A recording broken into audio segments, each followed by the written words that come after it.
জানো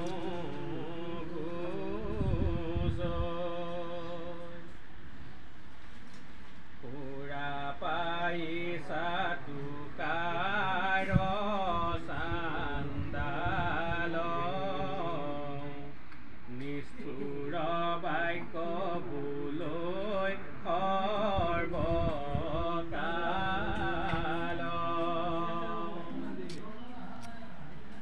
ৰামে পুত্ৰ দ্বাৰা ধন হাতে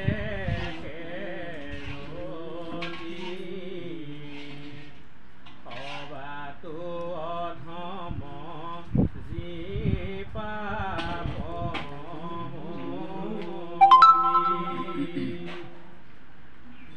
সি সব পাপত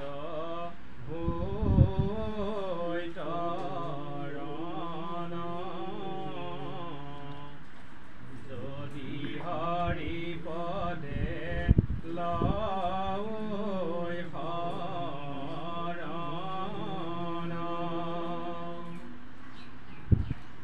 দেৱতো উত্তম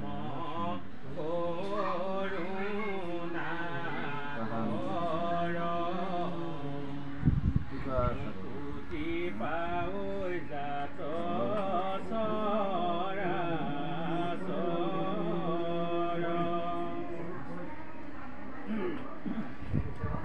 যিটো ঠাকৈ কান দ্ৰোহ আচৰি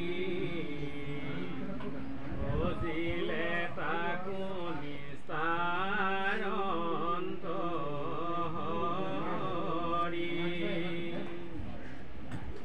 ৰামে যিটো মন্দমতি অধমনৰে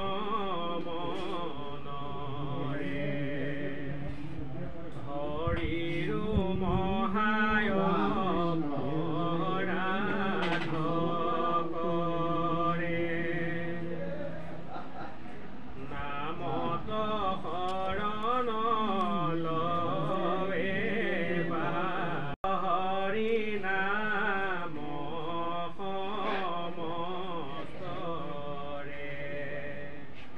তাৰো অপৰাধ যিনৰে কৰে তাহাৰ ৰক্ষাৰ নাহি উপায় অৱশ্যে সিটো অধোগতি যায়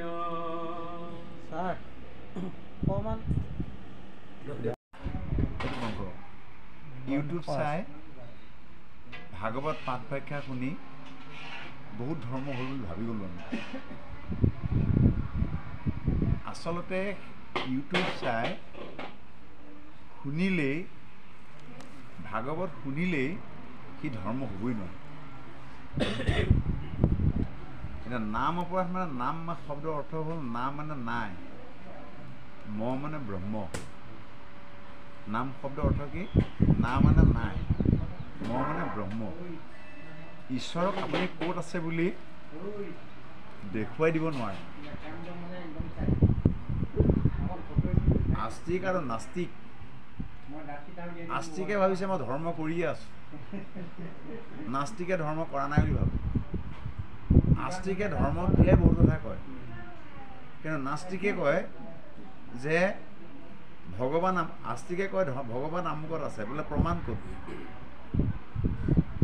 এতিয়া এই আস্তিক আৰু নাস্তিক দুইটাই ভগৱানক চিন্তা কৰে এতিয়া প্ৰথম কথা নিজৰ যেতিয়ালৈকে বিশ্বাস নাহিব আপুনি উত্তৰ উলিয়াব নোৱাৰিব প্ৰথম কথা বিশ্বাস আমি বহুতে ভাবোঁ যে চকিটা মুদি ধ্যান কৰিলেই ঈশ্বৰক লাভ কৰিব পাৰে নহ'ব দিনটো গছৰ তলত বহি থাকিলেও ঈশ্বৰক লাভ কৰিব নোৱাৰিব যদি আত্মা বিশ্বাস আৰু একাত্ম হ'ব নোৱাৰে আমি এতিয়া একাত্ম হৈছোঁ নে নাই যদি একাত্ম হোৱা নাই তেতিয়াহ'লে আমি ঈশ্বৰক লাভ কৰিব নোৱাৰোঁ এতিয়া ইয়াত ভগৱান আছে বুলি ভাবি ল'ব লাগিব। প্ৰথম কথা ইয়াত ভগৱান আছে বুলি ভাবি ল'ব লাগিব। য'তে ভকত থাকে ত'তে ভগৱান থাকে। সেইকাৰণে নামৰ মাহাত্ম্যটো কি? নামৰ মাহাত্ম্যটো হ'ল বিশ্বাস। আমাৰ বিশ্বাস আছে, কিন্তু পুৰীত হয়নে নহয়? আমাৰ বিশ্বাস আছে, আমাৰ বিশ্বাসটো পুৰীত হয়নে নহয়? যদি পুৰীত নহয় তেতিয়া বিশ্বাসে কাম নকৰিব। 2 নম্বৰ কথা। 3 নম্বৰ কথাটো হৈছে অপৰাধ। অপৰাধ 4 প্ৰকাৰৰ। কোটি কোটি ঘূৰ, অপৰাধ বিনাশন, কটনো অমোঘ, আৰু কিন্তু কোটি কোটি ঘূৰ, কটনো অমোঘ, অপৰাধ বিনাশন আৰু সহস্ৰ সহস্ৰ। এই 4 প্ৰকাৰ অপৰাধৰ মাৰ্জনা আছে। একৰ বুকুত 17টা শূন্য যেতিয়া লগ লাগিব, সেই অপৰাধটোৰ নাম কি?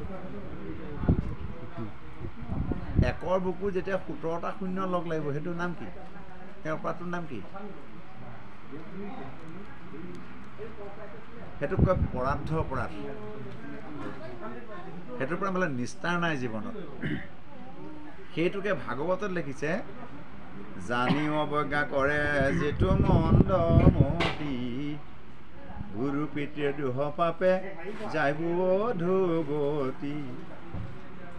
এতিয়া আমি সেইদিনাখনেই জানিলোঁ, জানিয়া ল'লোঁ শৰণ। আমি সেইদিনাই জানিলোঁ, তাৰ আগৰখন নাজানিলোঁ। এতিয়া জনাৰ পাছত আমি সেই শৰণ, জানিয়া ল'লোঁ শৰণ, আমি সেই শৰণ কেনেধৰণে ৰক্ষা কৰিছোঁ। কাকো কোনো দুখ কৰি লাভ নাই। নিজক নিজে এবাৰ প্ৰশ্ন কৰা ভাল। প্ৰথম কথা, নিজক নিজে এবাৰ প্ৰশ্ন কৰা ভাল। সেইকাৰণে নাম অপৰাধটো প্ৰথমতে ঘোষণা দিছে। তাৰপিছত কি বুলি কৈছে? কৰিও হৰিৰ চৰণে ৰতি, কলিত হৰিৰ বিনে নাই গতি। 4টা যুগৰ ভিতৰত শ্ৰেষ্ঠ যুগটো হ'ল কলিযুগ। কলিযুগটো সবাতোতকৈ শ্ৰেষ্ঠ যুগ। আৰু কলিক চবে প্ৰশংসা কৰিব নোৱাৰে। কলিক জ্ঞানীয়ে প্ৰশংসা কৰিব। জ্ঞানী মানে আমি যিসকল জ্ঞানী বুলি কওঁ সেইটো কথা কোৱা নাই। স্কুলৰ দুৱাৰদলি নেদেখিবও পাৰে। জ্ঞানে কৰ্মে কৰিতে নাপাৰে, তাৰিতে নাপাৰে, ভকতি নহে যাবে। জ্ঞানে কৰ্মে তাৰিতে নপাৰে, ভকতি নহয় যায়। ভকতিৰ যোগেদি নিহে কলিৰ যুগত আপুনি মই ঈশ্বৰক লাভ কৰিব পাৰিম। আৰু সেই ভকতিৰ যোগেদি যেতিয়া ঈশ্বৰক আমি আৰাধনা কৰিম, তাত কলি আৰু থাকিব নোৱাৰে। এতিয়া কৰিও হৰিৰ চৰণে ৰতি, অৰ্থাৎ ভগৱন্তৰ চৰণত আমাৰ মন, দেহ, মন, প্ৰাণ, অচুজ বিভূতি যত যি আছে চব অৰ্পণ কৰি দিলোঁ। দিয়াৰ পাছত আমাৰ 2টা কথা আছে, এটা ঊৰ্ধ্বগতি, এটা অধোগতি। আপোনাৰ কৰ্মে আপুনি ঊৰ্ধ্বগতি, আৰু আপোনাৰ কৰ্মে আপুনি অধোগতি। কোনেও কাকো ঊৰ্ধ্বগতিলৈ পঠিয়াব নোৱাৰে, কোনেও কাকো অধোগতিও দিব নোৱাৰে। কথা গম পাইছে? ঊৰ্ধ্বগতি অধোগতি আমাৰ নিজা। তাৰ পিছৰ লাইনটো বহুত কিবা কিবি গালে, যে স্বৰ্গখণ্ড কথা ক'লে, পুৰাণৰ স্বৰ্গখণ্ড। পুৰাণৰ সিদ্ধান্ত নাই, পুৰাণৰ সিদ্ধান্তবোৰ কিন্তু নাই। কিন্তু এখন পুৰাণৰ সিদ্ধান্ত আছে। সেই 19 নম্বৰ পুৰাণখনেই হৈছে ভাগৱত। ভাগৱতখন মহাপুৰুষ শংকৰদেৱে অকলে লিখা নাই। তাত অনন্ত কন্দলীয়ে লিখিছে, গোপাল এটাই লিখিছে। কেলৈ এইসকলক ভৰাই লৈছে জানে? যে মই যদি অকলেই লিখি দিওঁ, তেতিয়া মানুহখিনিয়ে হয়তো এখন গ্ৰহণ নকৰিবও পাৰে, মানি নল'বও পাৰে। সেইকাৰণে কি কৰিলে? এই অনন্ত কন্দলীক আদি কৰি এইসকলক, পণ্ডিতসকলক ভৰাই দিলে। এতিয়া এই যে ব্ৰহ্মাৰ 4 সন্তান, কনক, সনন্দ, নন্দ আৰু এনেকৈ 4জন, এওঁবিলাক 4জন জ্ঞানী বুলি কৈছে। তেওঁলোকৰ মায়া নাই প্ৰথম কথা, তেওঁলোকৰ বসন নাই প্ৰথম কথা, তেওঁবিলাকৰ নিচিনা বৈৰাগ্য থকা দ্বিতীয়জন নাই। সেইকাৰণে সেই ব্ৰহ্মাৰ 4 পুত্ৰ শ্ৰেষ্ঠ বুলি কয় আৰু সেই ব্ৰহ্মাৰ 4 পুত্ৰ শ্ৰেষ্ঠ বুলি কৈ এতিয়া কলিকালত কি হ'ব এৰিব আচাৰ ধৰ্ম আমি ধৰ্ম মানে কি বাৰু নাম কীৰ্তনীয়া বামুণীয়া বা ক খ গ ঘ ঙ এইবোৰ ধৰ্ম নেকি বাৰু ধৰ্ম সেইটো নহয় ধৰ্ম হৈছে শৃংখলাবদ্ধতা ধৰ্ম হৈছে নিয়মানুৱৰ্তিতা ধৰ্ম হৈছে সত্য ধৰ্ম হৈছে শান্তি ধৰ্মই হৈছে ঈশ্বৰ আপুনি যদি শৃংখলাবদ্ধভাৱে গৈ আছে শৃংখলাবদ্ধ মানে আপোনাৰ জীৱন সেইটো খণ্ডন কৰাৰ উপায় নাই এতিয়া আমাৰ কথাটো হ'ল যে ভকতৰৰ জগৰ মই ভাঙিব নোৱাৰোঁ আমাৰ নাম শব্দটো আৰু এটা অৰ্থ বুজাই আছে নাম শব্দৰ অৰ্থ হ'ল নমি থকা নাম শব্দটো হ'ল নমি থকা তাৰমানে দম্ভ অহংকাৰ হেন তেন আমি মত্ত হৈ থাকোঁ সেই দম্ভ অহংকাৰবোৰ নাইকিয়া কৰি সেইবোৰ কলিৰ স্থান কলিৰ 4টা পুতেক কাম ক্ৰোধ লোভ মোহ 2টা সেনাপতি দম্ভ আৰু অহংকাৰ এইবোৰতো নিস্তাৰ কৰিব পাৰিব এইবোৰকো উদ্ধাৰ কৰিব পাৰিব যে কামত থাকিব লাগিব ক্ৰোধো থাকিব ক্ৰোধটো কেনেকুৱা হ'ব লাগিব পৰোপকাৰ ইদম ক্ৰোধ কাৰণ আপুনি ক্ৰোধ থাকিব লাগিব কাম ক্ৰোধ লোভ থাকিব লাগিব লোভ মানে কোনটো অকল ধন টকা পইচাৰ লোভৰ কথাই কোৱা নাই আপুনি মায়াবী জীৱটো কাম ক্ৰোধ লোভ মোহ থাকিব এইটো মোৰ আপোনাৰ মাটিৰ সীমাটো আপোনাৰ মোৰ এইবোৰ আমি থাকিম দম্ভও থাকিব ধন টকা পইচা ঘটি আপোনাৰবোৰ অহংকাৰ থাকিব অহংকাৰ থাকিব দম্ভও থাকিব কাৰণ আপোনাৰ মই আৰু মোৰটো আপোনাৰ ঘৰত লাগি আছে কোন অপৰাধ গণ লোকৰ যিটো পুণ্য কৰে চন পাপক সঞ্চি যায় অধোগতি কহিও নামৰ দ্ৰোহ সম্প্ৰতি এইটোৱে যে আমি মানুহে যদি আচাৰ সদাচাৰ নীতি এইবোৰ যদি লাহে লাহে এৰিবলৈ হয় তেতিয়াহ'লে হৰিৰ শৰণ লৈ আমি এইবোৰ কৰি থাকিলে শৰণ ৰক্ষা হ'বনে নহ'ব